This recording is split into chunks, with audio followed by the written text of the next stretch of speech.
Back प्रकरण मुद्दे पर आज माननीय इलाहाबाद हाईकोर्ट में क्या हुआ इसके बारे में चर्चा होगी और अभी तक इस मुद्दे को लेकर के कितनी याचिकाएं दायर की गई हैं और सभी याचिकाओं में क्या अपडेट है इसके बारे में विस्तार से चर्चा करेंगे। नमस्कार दोस्तों, मेरा नाम है नीरज और आप देख रहे हैं करियर बिट यूट्यूब चैनल। अगर आप इस चैनल पहली बार विजिट कर रहे हैं तो इसको सब्सक्राइब करते हुए बेल आइकन को प्रेस करना ना भूलें।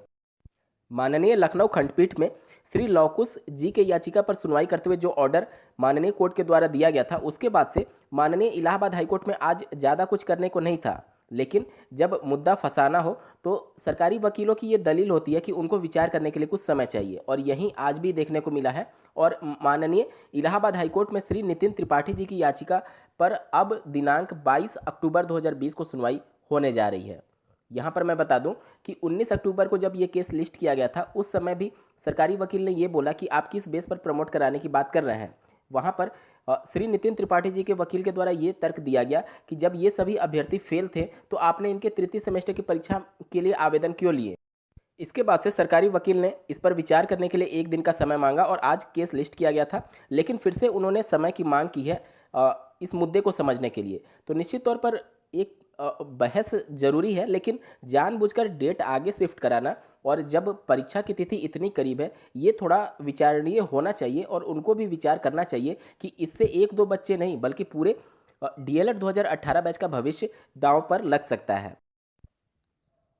वहीं माननीय इलाहाबाद हाईकोर्ट में ही आज एक और केस श्री हर्षित शर्मा जी के द्वारा दायर की गई थी जिसकी सुनवाई आज ही होनी थी। तो उस केस में अगली डेट 2 नवंबर 2020 को लगाई गई है।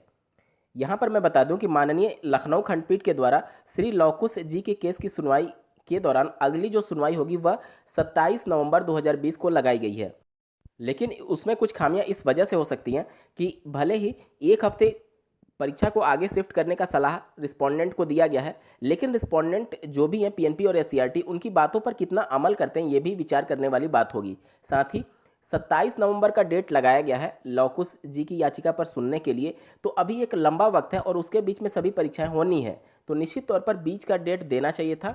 और माननीय इलाहाबाद हाईकोर्ट में जिस प्रकार से सरकारी वकील के द्वारा डेट पर डेट मांगी जा रही है वह भी एक बार सोचने की बात है कि इतने बच्चों का भविष्य जब आपके इस दलील पर टिकी हुई है तो फिर आप कम शब्दों में और सटीक शब्दों में अपने मुद्दे को कवर करना चाहिए ताकि चीज़ें जल्दी से जल्दी स्पष्ट हो सके और जो भी बैक प्रशिक्षु हैं वह बिल्कुल क्लियर कट हो पाए कि उनको थर्ड सेमेस्टर की पढ़ाई करनी है या फिर फोर्थ सेमेस्टर की।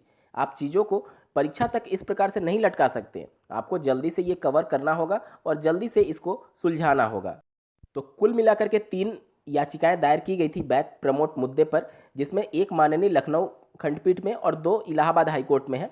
और तीनों से एक तरीके से अभी फाइनल कुछ निकल करके नहीं आया है, लेकिन लखनऊ खंडपीठ से अभ्यर्थियों को राहत दी गई है। लेकिन वो भी इस बात पर डिपेंड करेगा कि पीएनपी और एससीईआरटी इस पर कितना विचार करती है।